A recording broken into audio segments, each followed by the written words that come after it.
من يهد الله فلا مضل له ومن يضلله فلا هادي له وأشهد أن لا إله إلا الله وحده لا شريك له وأشهد أن محمدًا عبده ورسوله أما بعد فإن خير الحديث كتاب الله وخير الهدي هدي محمد صلى الله عليه وسلم وشر الأمور محدثاتها وكل محدثة بدعة وكل بدعة ضلالة وكل ضلالة في النار. فأعوذ بالله السميع العليم من الشيطان الرجيم.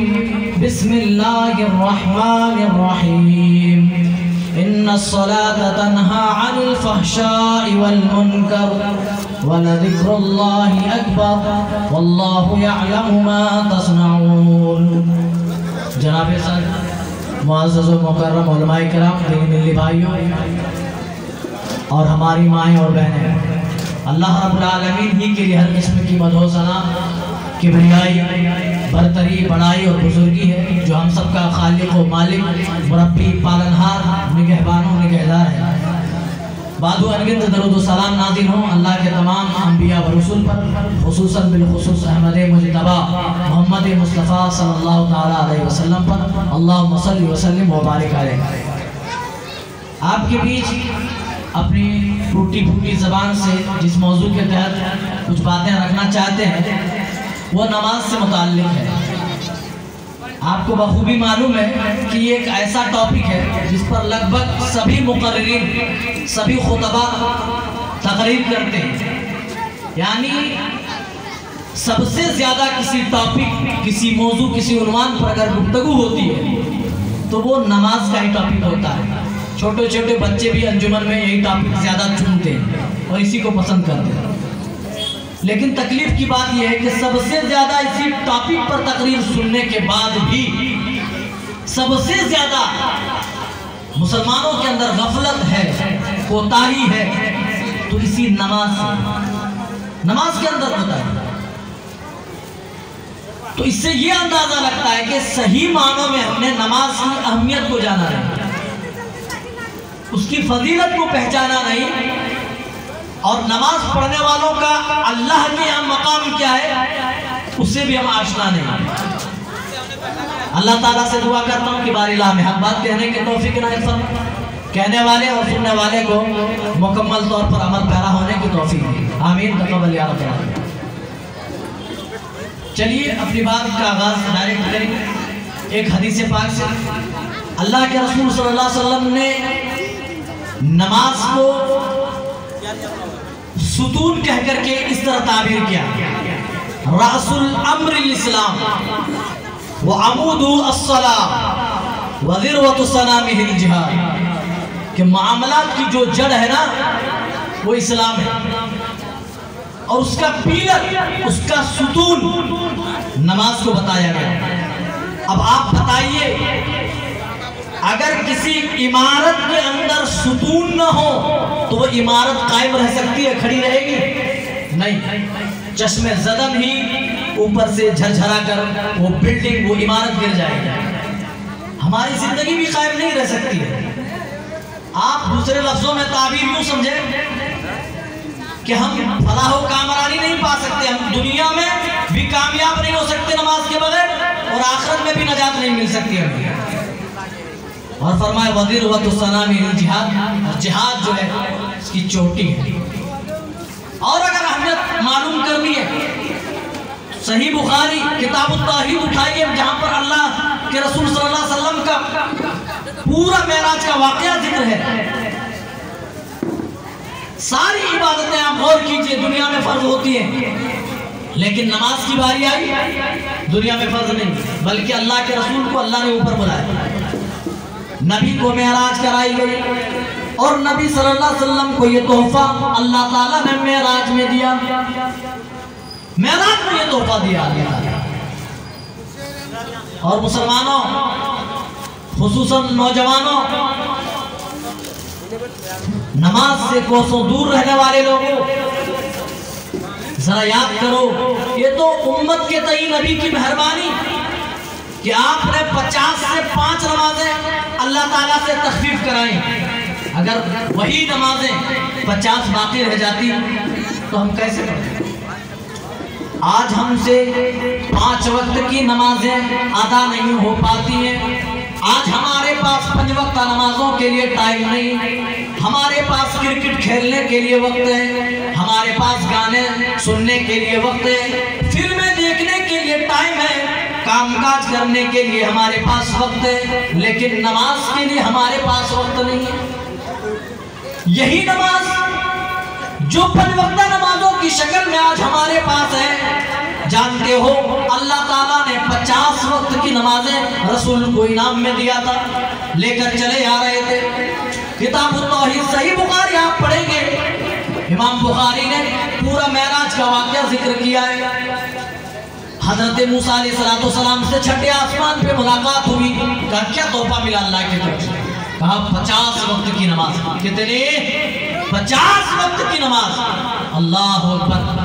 5 وقت کی نمازوں میں ہماری حالت خراب ہو جاتی ہے. کچھ لوگ پڑھتے ہیں تو اس میں بھی فجر غائب کرتے رہتے ہیں, اور کچھ لوگ ایسے ہوتے ہیں جو اپڈیٹ کرتے رہتے ہیں. مطلب آج پڑھ لیے تو پھر 2 دن بعد پڑھیں گے. کوئی ایسے بھی ملیں گے کہ آج جمعہ ہے, آج پڑھ لیا تو پھر اگلے جمعے کو ملیں گے. کوئی بدنصیب ایسا بھی ہے رمضان کو پڑھا اب اگلے رمضان کو پڑھیں گے. تو یہ ساری نمازیوں کی کوالٹیاں ہیں جو معاشرے میں گھوم رہے ہیں, فضیلت نہ جاننے کی وجہ سے. اللہ کے رسول صلی اللہ علیہ وسلم کی ملاقات موسیٰ سے ہوتی ہے. موسیٰ علیہ السلام کہتے ہیں فرجع الی ربک فاسألہ التخفیف. اے نبی محترم, اے اللہ کے سب سے چہیتے نبی رسول اکرم صلی اللہ علیہ وسلم, ارجع الی ربک, آپ اپنے رب کے پاس چلے جائیے, آپ لوٹ جائیے اور رب سے کچھ تخفیف کرا لیجئے, نماز میں کچھ ڈسکاؤنٹ کرا لیجئے, کچھ کنسیشن کرا لیجئے, کچھ کم کرا لیجئے. فَإِنِّي قَدْ بَلَوْتُ بَنِي إِسْرَائِيلَ وَخَبَرْتُمْ, کیونکہ میں نے بنی اسرائیل کو اچھی طریقے سے آزمایا ہوا ہے. ان پر 2 وقت کی نمازیں بھاری پڑا کرتی تھی. مجھے پورا یقین ہے اے محمد صلی اللہ علیہ وسلم, آپ کی امت 50 وقت کی نہیں پڑھ سکتی ہے. فَإِنَّ أُمَّتَكَ لَا يُطِيقُونَ ذَلِكَ, آپ کی امت 50 نہیں پڑھ سکتی ہے, کچھ کم کرا لیجئے. امت کا نام سنا, فَإِنَّ أُمَّتَكَ لَا يُطِيقُونَ ذَلِكَ. ہماری آپ کی یاد آئی, اللہ کے رسول اللہ کی بارگاہ میں چلے گئے اور کہنے لگے یا رب خفف علی امتی, اے میرے پروردگار نماز میں کوئی ڈسکاؤنٹ دے دے, میری امت 50 پڑھنے کی طاقت نہیں رکھتی, میرے پروردگار میرے مولا کچھ کم کر دے. وہ نبی امت کا نام سنے, ہمارا آپ کا ذکر ہو کہ امت نہیں پڑھ پائے گی, اور جب میری امت نماز چھوڑے گی اللہ اس کے پاداش میں میری امت کو جہنم میں ڈالے گا, اور میں اپنی امت کو جہنم میں جلتا ہوا نہیں دیکھ سکتا. رسول ہماری کتنی فکر کر رہے ہیں, ہمارے لیے راتوں کو اٹھ کر کیا دعا کر رہے ہیں. ارے اٹھائیے, واقعہ تو صحیح بخاری میں حضرت ابراہیم و عیسیٰ کی دعا کو پڑھتے ہیں, رونے لگ جاتے ہیں. اللہ تعالیٰ نے حضرت جبرائیل کو بھیج کر معلوم کیا, اے جبرائیل جاؤ پتہ کرو, معلوم کرو میرا محبوب کیوں رو رہا ہے. کہا کیا ماجرا ہے, آپ کیوں رو رہے ہیں؟ کہا حضرت ابراہیم نے اپنی امت کے لیے دعا مانگ لی, حضرت عیسیٰ نے بھی اپنی امت کے لیے دعا مانگ لی. اے جبرائیل میں اپنی امت کے لیے رو رہا ہوں کہ میری امت کا کل قیامت کے دن کیا بنے گا, میری امت کی نیا کیسے پار لگے گی, میں اس پر رو رہا ہوں. ہمارے آپ کتنے ترستے تھے, کس قدر دل میں خیال رکھتے تھے. اللہ اکبر. اس کے طریقے کو چھوڑ کر, اس پیارے رسول کے منہج کو چھوڑ کر ہم ان کے افکار, ان کے نظریات, ان کے خیالات کے حامل ہو گئے. مغربی تہذیب, ویسٹرن کلچر, پشچمی سبھیتا ہماری تہذیب بن گئی. آؤ مسلمانوں, اللہ کی قسم اور ماؤں بہنوں تک میں اپنی آواز پہنچانا چاہتا ہوں. ارے وہ تو چاہتے ہی یہی ہے کہ پوری دنیا کے مسلمان مرد عورت ایک ساتھ مل کر جو ڈانس کرتے ہوئے نظر آئے. اے میرے مسلمان ساتھیوں اور میری قوم کی بیٹیوں ماؤں, تم نے نہیں سوچا کہ وہ رب خفا ہو جائے گا جس کے حکم کے بغیر ایک چیٹی بھی جو سب سے حقیر مخلوق ہے, ہم راستے پر چلتے ہیں تو چلنے کی بھی پرواہ نہیں کرتے. ناگہانی میں نہ جانے کتنی چیٹیاں ہمارے پیروں سے مسل جاتی ہیں, لیکن وہ چیٹی بھی اس رب کے حکم کے بغیر حرکت نہیں کرتی ہے، جس کے عذاب کے خوف سے یہ چرند پرند، یہ شمس و قمر، یہ دشت و جبل، یہ شجر و حجر، یہ بحر و بر، یہ خشک و تر، یہ حیوانات، یہ جمادات، یہ نباتات، یہ ساری کی ساری چیزیں خوف کھاتی ہیں، پناہ مانگتی ہیں. لیکن اے مسلمان مردار، تو ہمارے تمہارے دلوں میں ذرہ برابر بھی اللہ کی قسم اللہ کا ڈر نہیں رہا. جو نبی ہمارے لیے راتوں کو اٹھ کر دعا کرے، اللہ نے 50 وقت کی نماز دی، رسول نے امت کا نام سنا کہ آپ کی امت نہیں پڑھ پائے گی، لیکن اللہ کی بارگاہ میں چلے آئے اور کہہ رہے ہیں یا ربی خفف علی امتی فإن امتی لا تطیقون ذلک. اے میرے پروردگار نماز میں ڈسکاؤنٹ دے دے، چھوٹ دے دے، کم کر دے، میری امت اس کی طاقت نہیں رکھتی ہے.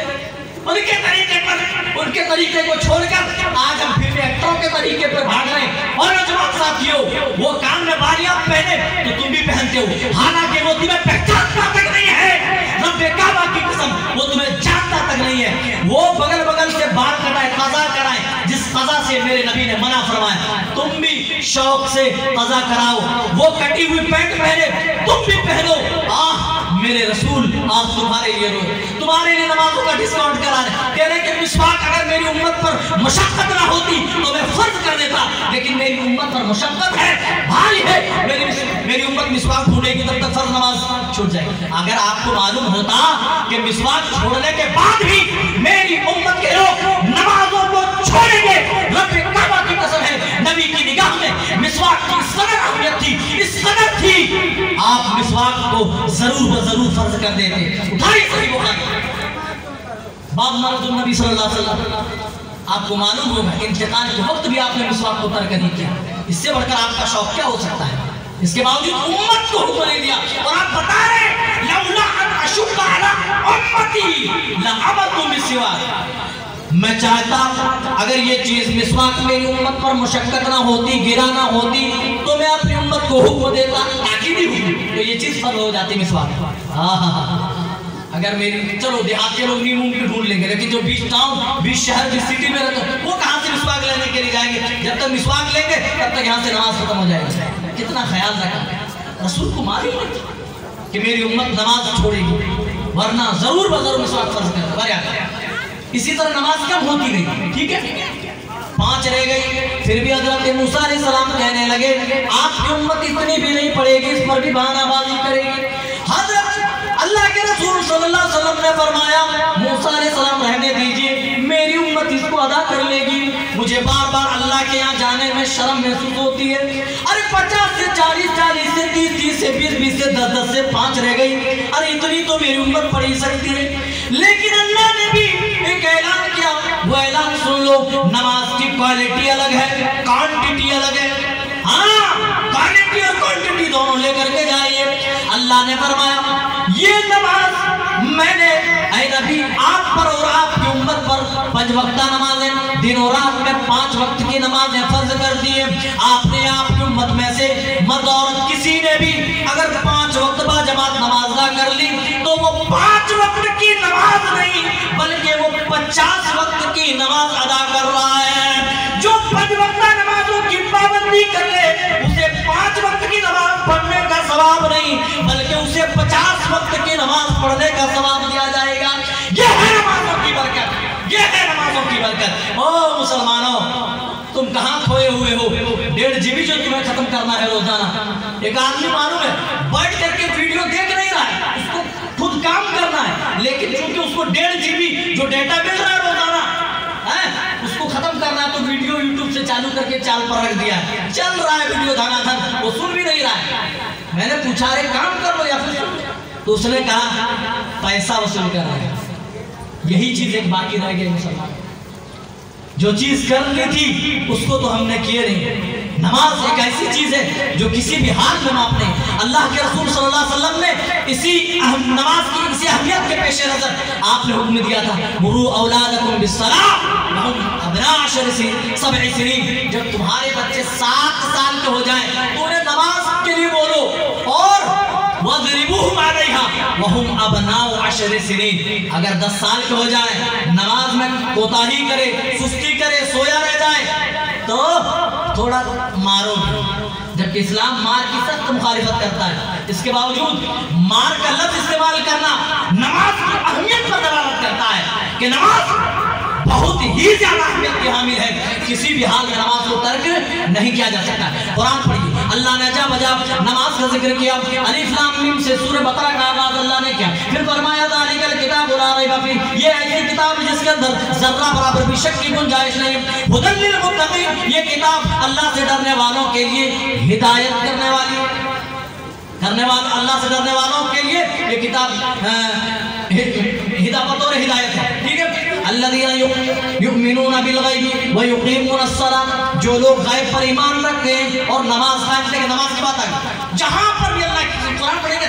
جہاں پر بھی اللہ نے ایمان والے کا ذکر کیا، جہاں پر بھی نماز کا ذکر ضرور کیا، مومنین کا جہاں پر بھی ذکر کیا نماز کا ذکر کیا، ایمان کا جہاں پر ذکر کیا نماز کا ذکر کیا۔ پتہ کیا چلتا ہے کہ نماز اگر انسان کی زندگی میں نہیں ہے تو اس کی زندگی میں ایمان بھی نہیں ہے، اور میں اپنی طرف سے نہیں کہہ رہا، اللہ کے رسول اور آپ کے صحابہ کئی دنوں تک کئی مہینوں تک بیت المقدس کی طرف رک کر کے نماز پڑھتے رہے۔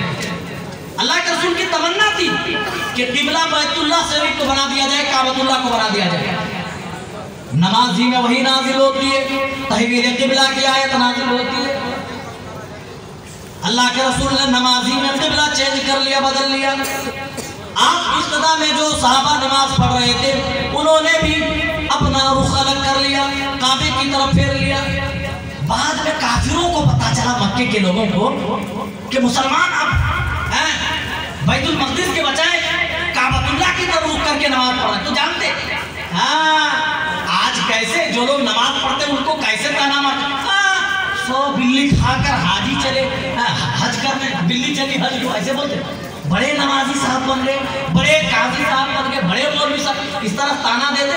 تو انہوں نے بھی بطور تانا کیا کہا، آج قبلہ بدل گیا تو پھر تمہارے باپ دادا ان کی نمازوں کا کیا ہوگا جو بیت المقدس کی طرف نماز پڑھ کر کے چلے گئے، اور خود تمہاری نماز ہے جو اب تک تم نے بیت المقدس کی طرف رک کر کے پڑھی ہے، ان نمازوں کا کیا ہوگا۔ اللہ نے دفاع کیا اور جواب کیا دیا، سن وَمَا كَانَ اللَّهُ لَا يُضِيعُ إِيمَانَكُمْ، اللہ نے نماز کا ذکر کیا۔ صحابہ بڑے پریشان ہو گئے تھے، اللہ کا رسول کافر تو یہ کہہ رہے، مشرکین تو یہ کہہ رہے کہ ہماری نمازیں کیا ضائع ہو گئی جو ہم نے بیت المقدس کی طرف رک کر کے ہم نے پڑھی تھی۔ اللہ نے آیت نازل فرمائی، وَمَا كَانَ اللَّهُ لَا يُضِيعُ إِيمَانَكُمْ، اللہ تعالیٰ تمہارے ایمان کو ضائع نہیں کرے گا۔ اللہ اکبر، یہاں نماز کو ایمان کہا گیا، کس لیے مسلمانوں؟ میں بطور سوال پوچھ رہا ہوں، کس لیے اللہ نے ایمان کہا نماز کو؟ کہ اللہ تمہارے ایمان کو ضائع نہیں کرے گا۔ صحابہ نے تو نماز کے بارے میں پوچھا تھا، اللہ کے رسول بیت المقدس کی طرف رک کر کے پڑھی گئی نماز کیا ہماری ضائع ہو گئی، برباد ہو گئی؟ اور کہا جواب کیا مل رہا، ایمان۔ وَمَا كَانَ اللَّهُ لَا يُضِيعُ إِيمَانَكُمْ، اللہ تعالیٰ تمہارے ایمان کو ضائع نہیں کرے گا، برباد نہیں کرے گا۔ پتہ یہ چلا جس کی زندگی میں نماز ہے اس کے دل میں ایمان ہے، جس کی زندگی میں نماز نہیں اس کے دل میں ایمان ہی نہیں، کیونکہ نماز کو ایمان کے لفظ سے اللہ نے تعبیر فرمایا۔